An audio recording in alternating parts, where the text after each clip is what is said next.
لگتی. حضرت انس بن مالک رضی اللہ تعالیٰ عنہ فرماتے ہیں کہ میں 7 یا 8 سال کی عمر کا تھا جب حضور مکے سے ہجرت فرما کے مدینہ تشریف لائے، اور جب حضور کا وصال ہوا تو اس وقت میری عمر 17 یا 18 سال تھی. تو کہتے ہیں کہ جب حضور تشریف لائے مدینہ المنورہ میں تو میں 7 اور 8 سال کا تھا، اور لوگ حضور کو دیکھنے کے لیے گئے تو میں بھی گیا. تو حضرت انس بن کعب کہتے ہیں میں نے اس دن سے روشن دن زندگی میں کبھی نہیں دیکھا. اور دوسری بات کہتے ہیں کہ حضور کے مبارک چہرے سے جو نور نکلتا تھا مدینے کی کچی دیواروں پر اس کی روشنی پڑتی تھی. اللہ اکبر. ابن ماجہ کی شارح نے لکھا کہ ایک تو ہوتا ہے نا کہ ویسے ہی مانوی روشنی کی بات کر یا جناب آپ آ گئے تو محفل میں نور آ گیا، اس سے تر و تازگی اور روشنی مراد ہوتی ہے، تر و تازگی مراد ہوتی ہے، فرحت و روحانیت مراد ہوتی ہے.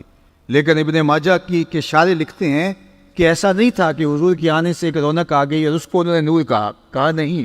لوگوں نے واقعی اپنی آنکھوں کے ساتھ مدینے کی دیواروں پر حضور کے چہرے سے نکل کر عکس پڑھتے ہوئے دیکھا تھا، اور حضور کے چہرے سے پڑھنے والے عکس سے مدینے کی کچی دیواریں بھی روشنیاں بانٹ رہی تھیں. یہ حضور کے چہرے کے اجالے تھے، یہ حضور علیہ السلام چہرے کا نور تھا. ایک صحابی تھے قتادہ بن ملحان رضی اللہ تعالیٰ عنہ. ایک دن گزرے تو حضور علیہ السلام کو ان کو پیار آ گیا تو آقا کریم نے اپنے دونوں ہاتھ اور ہتھیلیاں قتادہ بن ملحان کے چہرے پہ پھیر دی اور ان کا چہرہ روشن ہو گیا. اب سنیے، ایک صحابی ہیں وہ فرماتے ہیں کہ میں قتادہ بن ملحان کو ملنے گیا، حضور کے وصال کے بعد کی کہانی ہے، اور وہ بہت بیمار بھی تھے اور بوڑھے بھی تھے. کہتے ہیں میں ان کو ملنے گیا تو وہ چارپائی پہ بیٹھے ہوئے تھے اور میں ان کی پائنتی کی جانب بیٹھ گیا، اور میرا رخ ان کے چہرے کی طرف تھا اور ان کا رخ جو ہے وہ میری طرف تھا. تو ان کے گھر سے کوئی فرد گزرا تو ظاہر ہے کہ میری تو پشت تھی ادھر، میں تو قتادہ بن ملحان کے چہرے کی طرف دیکھ رہا تھا، اور گزرنے والا میری پشت سے ان کے گھر کا کوئی شخص گزرا. تو حضرت قتادہ بن ملحان کا چہرہ حضور کے ہاتھوں کے لگنے سے اتنا روشن ہو گیا تھا. وہ فرماتے ہیں فَأَبْصَرْتُهُ فِي وَجْهِ قتادہ، میں نے اس گزرنے والے کے عکس کو حضرت قتادہ کے چہرے میں دیکھا. اللہ اکبر. جن کے ہاتھوں کے لمس سے چہرے آئینے کی طرح روشن ہو جائیں، ان کے اپنا ہی چہرہ نور کی صورت اور عالم کیا ہوگا. اسی لیے ام المومنین سیدہ عائشہ رضی اللہ تعالیٰ عنہا فرماتی ہیں کہ میں گھر میں کوئی چیز سی رہی تھی کہ میرے ہاتھوں سے سوئی گر گئی، اور حضور کا گھر ہے اور دیے میں جلانے کے لیے تیل بھی نہیں، مالک کونین ہیں گو پاس کچھ رکھتے نہیں، 2 جہاں کی نعمتیں ہیں ان کے خالی ہاتھ میں.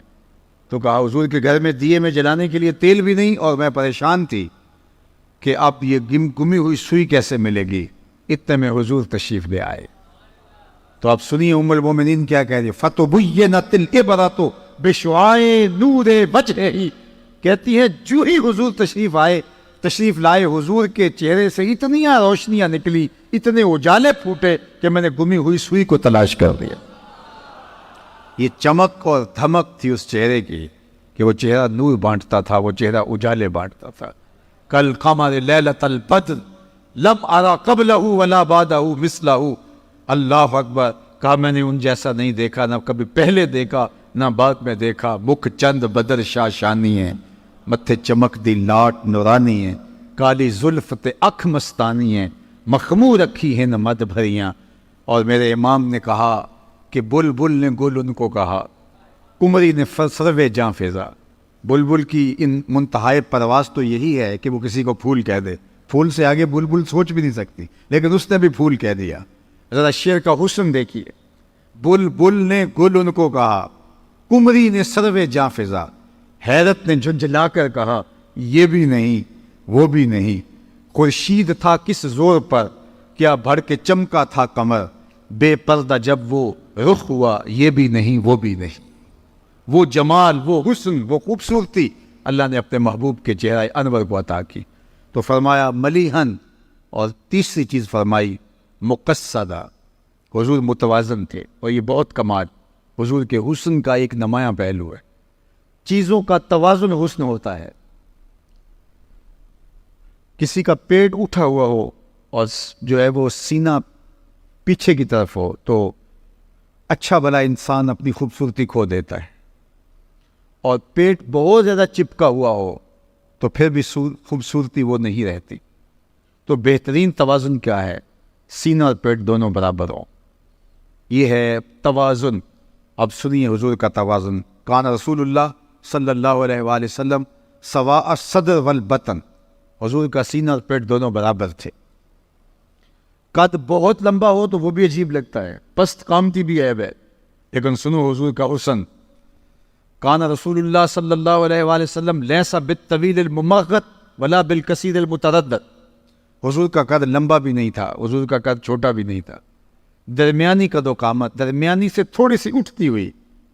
لیکن سنو جو دوسری کہانی ہے، حضور کا قد لمبا نہیں تھا، حضور پست قامت بھی نہیں تھے، حضور کی قد و قامت متوازن تھی، اور اونچی اونچے قد کے لوگ مجمع صحابہ میں موجود ہوتے تھے، حضرت عباس، حضرت عمر، لیکن حضور جب موجود ہوتے، اللہ اذا جامع الناس امرہم، حضور کا قد لمبا نہیں تھا، لمبے لمبے قد والے لوگ کھڑے ہوتے اور مجلس میں موجود ہوتے، لیکن حضور تشریف لاتے تو حضور کے کندھے لوگوں کے سروں سے اونچے دکھائی دیتے۔